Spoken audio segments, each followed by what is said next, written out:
बातें शिक्षा की यूट्यूब चैनल में आप लोगों का बहुत बहुत स्वागत है। शुरू करते हैं आज का वीडियो। आज का वीडियो सीडीपी बाल विकास मनोविज्ञान सीटेट 2012 प्राथमिक स्तर का पार्ट 1 का वीडियो हम बना रहे हैं। इसमें 15 क्वेश्चन हमने लिया है हम लोगों ने, ताकि इसका व्याख्यात्मक जो हल कर सकें और वीडियो ज़्यादा लंबा ना हो। तो शुरू करते हैं आज का वीडियो। क्वेश्चन नंबर 1 है, विवेचनात्मक शिक्षा शास्त्र का यह दृढ़ विश्वास है कि, 4 ऑप्शन है।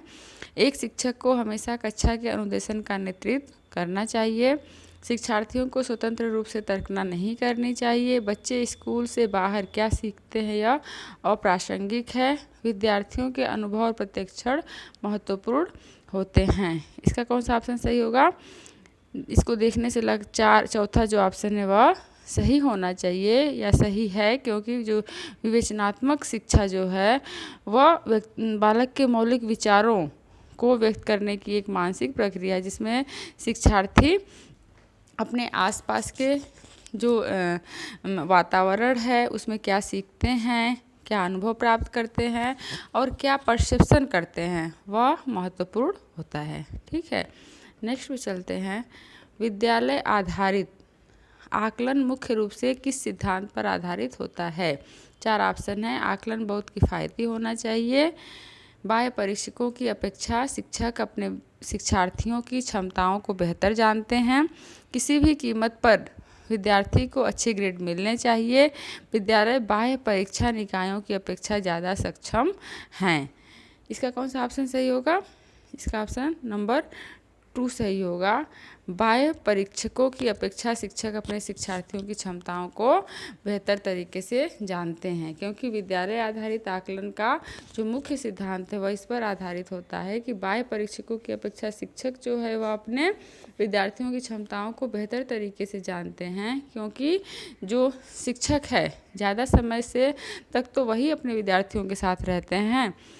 तो इस तरह से आकलन एक क्रमिक प्रक्रिया है जो शिक्षण प्रक्रिया के साथ साथ सीखने की क्रियाओं से जो अनुभव उत्पन्न होते हैं उपयोगिता के आधार पर उनका निर्माण करना है, और जिसमें शिक्षक जो है बाह्य परीक्षकों की अपेक्षा अधिक श्रेष्ठ होते हैं। ठीक है, नेक्स्ट हम देखेंगे, शिक्षार्थी व्यक्तिगत विभिन्नता प्रदर्शित करते हैं, अतः शिक्षक को अधिगम की एक समान गति पर बल देना चाहिए। सीखने के विभिन्न अनुभवों का उपयोग करना चाहिए। कठोर अनुशासन सुनिश्चित करना चाहिए। परीक्षाओं की संख्या बढ़ा देनी चाहिए।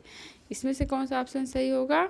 क्योंकि यहाँ पर व्यक्तिगत विभिन्नता की बात की जा रही है, और जब व्यक्तिगत विभिन्नता की बात की जा रही है तो सीखने के विभिन्न अनुभवों को उपलब्ध कराना चाहिए, क्योंकि कक्षा में जब बहुत सारे विद्यार्थी होंगे तो उनके सीखने की जो गति है, जो क्षमता है, जो उसका प्रकार है वह अलग अलग होगा। तो इस तरह से यदि विभिन्न तरह के सीखने के अनुभव रहेंगे या शिक्षण विधियाँ रहेंगी या उस हिसाब से विभिन्न तरह की सामग्री रहेंगे तो इससे जो है शिक्षार्थी अच्छे तरीके से सीख सकेंगे। नेक्स्ट है वाइगोत्स्की बच्चों के सीखने में निम्नलिखित में से किस कारक की महत्वपूर्ण भूमिका पर बल देते हैं? इसमें भी 4 ऑप्शन दिए हुए हैं। सामाजिक, आनुवांशिक, नैतिक और शारीरिक। तो वाइगोत्स्की ने किस पर कार्य किया था? इन्होंने कार्य किया था सामाजिक पे कार्य किया था। ठीक है, तो इस तरह से जो वाइगोत्स्की का जो सिद्धांत है वह सीखने में समाज की भूमिका को सर्वाधिक महत्व देता है। वाइगोत्स्की के अनुसार रटकर सीखना या निष्क्रिय रूप से सीखने की अपेक्षा व्यवहारिक तथा रचनात्मक ढंग से सीखना जो है वह अधिक उपयुक्त होता है। नेक्स्ट में चलते हैं। एक शिक्षिका अपने शिक्षार्थियों की विभिन्न अधिगम शैलियों को संतुष्ट करने के लिए वैविध्यपूर्ण कार्यों का उपयोग करती है, वह से प्रभावित है। इसमें 4 ऑप्शंस हैं।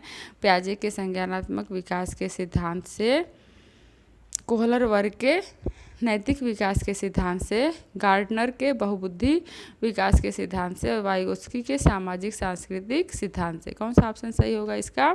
क्योंकि यहाँ पर अधिगम शैलियों को संतुष्ट करने के लिए वैविध्यपूर्ण कार्यों की बात की जा रही है, और यह किसके सिद्धांत में है? बहुबुद्धि सिद्धांत में है। गार्डनर के द्वारा 1982 में इन्होंने इस सिद्धांत को दिया था, जिसमें बहुबुद्धि सिद्धांत की बात कही गई है। तो इस तरह से शिक्षिका द्वारा अपने शिक्षार्थियों की विभिन्न अधिगम शैलियों को संतुष्ट करने के लिए वैविध्यपूर्ण कार्यों का उपयोग हार्वर्ड गार्डनर के बहुबुद्धि सिद्धांत की ओर इशारा करता है, क्योंकि शिक्षिका कक्षा कक्ष में विविध बुद्धि लब्धि वाले छात्रों को पढ़ाने के लिए जो विविध कार्य पद्धतियां हैं उनका प्रयोग करती हैं। ठीक है।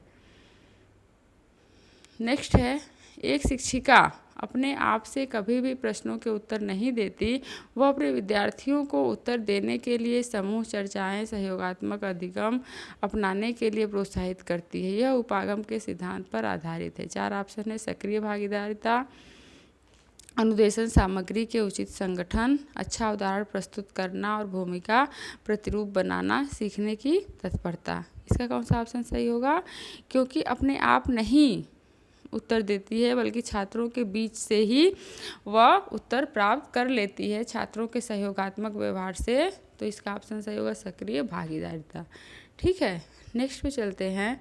निम्नलिखित में से कौन सा शिक्षक से संबंधित अधिगम को प्रभावित करने वाला कारक है?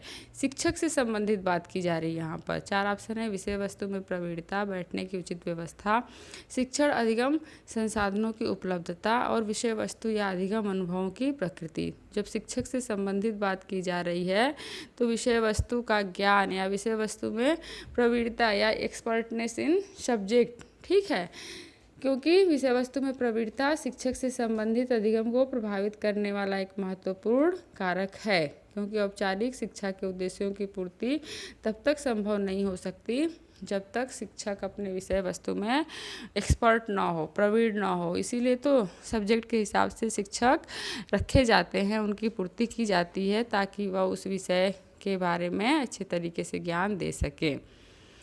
राज्य स्तर की एक एकल गायन प्रतियोगिता के लिए विद्यार्थियों को तैयार करते समय एक विद्यालय लड़कियों को वरीयता देता है।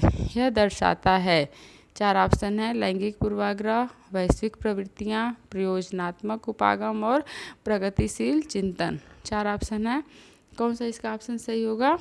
ऑप्शन नंबर 1 लैंगिक पूर्वाग्रह। गायन प्रतियोगिता में विद्यालय लड़कियों को वरीयता दे रहा है, जिससे वह लैंगिक पूर्वाग्रह की भावना को दर्शा रहा है, क्योंकि प्रत्येक व्यक्ति स्वयं में विशिष्ट होता है।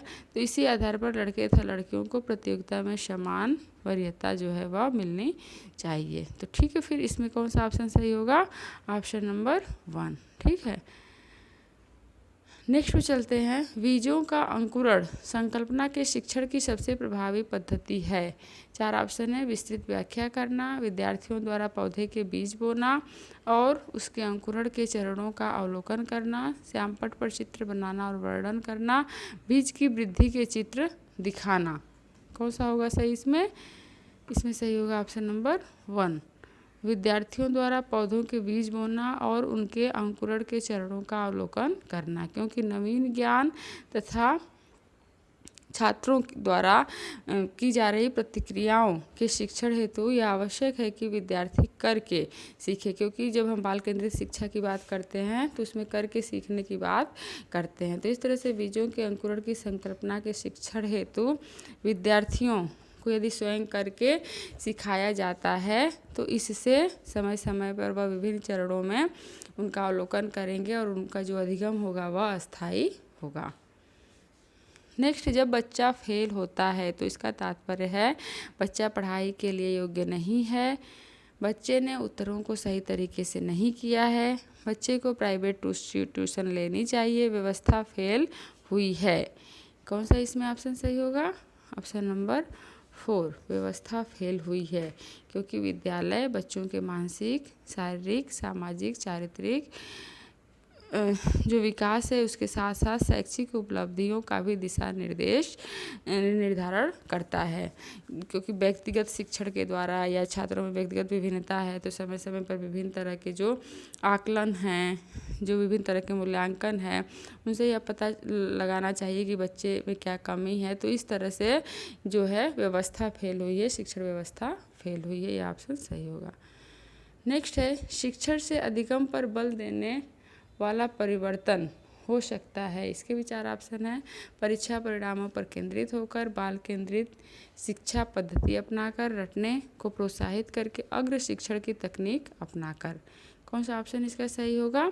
शिक्षण से अधिगम पर बल देने वाला परिवर्तन, यानी कि बाल केंद्रित। ठीक है, बाल केंद्रित शिक्षा पद्धति अपना करके, क्योंकि शिक्षण जो है उसमें यदि बाल केंद्रित शिक्षा पद्धति को अपना करके शिक्षण के माध्यम से अधिगम जो को विद्यार्थियों के लिए व्यापक बनाया जा सकता है। नेक्स्ट हम देखते हैं समावेशी शिक्षा। यहाँ किसकी बात की जा रही है? समावेशी शिक्षा। 4 ऑप्शन हैं इसके। हाशिए पर स्थित वर्गों से शिक्षकों को सम्मिलित करने से संबंधित है, कक्षा में विविधता का उत्सव मनाती है, दाखिले संबंधी कठोर प्रक्रियाओं को बढ़ावा देती, तथ्यों की शिक्षा से संबंधित है। तो इसमें कौन सा ऑप्शन सही होगा? ऑप्शन नंबर 2 सही होगा। कक्षा में विविधता का उत्सव मनाती है, क्योंकि विभिन्न क्षमता वाले जो विद्यार्थी हैं नियमित कक्षाओं में अन्य बिना किसी क्षमता वाले विद्यार्थियों के साथ शामिल करना समावेशी शिक्षा का मुख्य उद्देश्य होता है। तो इस तरह समावेशी शिक्षा जो है विविधता का उत्सव मनाती है। नेक्स्ट, निम्नलिखित में से कौन सा वस्तुनिष्ठ प्रश्न है? निबंधात्मक, लघु उत्तरात्मक, मुक्त उत्तर वाला प्रश्न, सत्य या असत्य। इसमें से कौन सा सही होगा? बहुत आसान प्रश्न है ये जो है चौथा, सत्य या असत्य वस्तुनिष्ठ प्रश्न है, क्योंकि वस्तुनिष्ठ प्रकार के जो प्रश्न होते हैं वो किसी परीक्षक के व्यक्तिनिष्ठ पूर्वाग्रह से मुक्त होते हैं और प्रायः संक्षिप्त उत्तर के रूप में पूछे जाते हैं। इनके अंतर्गत बहुविकल्पीय प्रश्न, मल्टीपल चॉइस, मिलान प्रश्न, सत्य असत्य जो होते हैं वे प्रश्न आते हैं। नेक्स्ट है, निम्नलिखित में से कौन सी प्रगतिशील शिक्षा की विशेषता है? इसके विचार ऑप्शन है। समय सारणी पर बैठने की व्यवस्था में लचीलापन, केवल प्रस्तावित पाठ्यपुस्तकों पर आधारित अनुदेशन, परीक्षार्थियों में अच्छे अंक प्राप्त करने पर बल, बार बार ली जाने वाली परीक्षाएं। कौन सा ऑप्शन इसका सही होगा? ऑप्शन नंबर 1, समय सारणी और बैठने की व्यवस्था में लचीलापन। प्रगतिशील जो शिक्षा है वह यह बताती है कि शिक्षा बालक के लिए है, न कि बालक शिक्षा के लिए। तो इस तरह से एक ऐसा वातावरण तैयार करती है प्रगतिशील शिक्षा जिसमें विद्यार्थियों के सामाजिक विकास के लिए पर्याप्त अवसर प्राप्त हो सके और समय सारणी से में और बैठने की व्यवस्था में भी लचीलापन जो है वह प्रगतिशील शिक्षा का मुख्य उद्देश्य है। तो इस तरह से आज का यह वीडियो कंप्लीट होता है। अगर आपको वीडियो पसंद आता है तो अधिक से अधिक सब्सक्राइब करिए चैनल को, लाइक करिए, शेयर करिए और कमेंट के माध्यम से बताइए कि आपको और क्या पढ़ना है या वीडियो कैसा लगा। तो फिर ठीक है, मिलते हैं नेक्स्ट वीडियो में।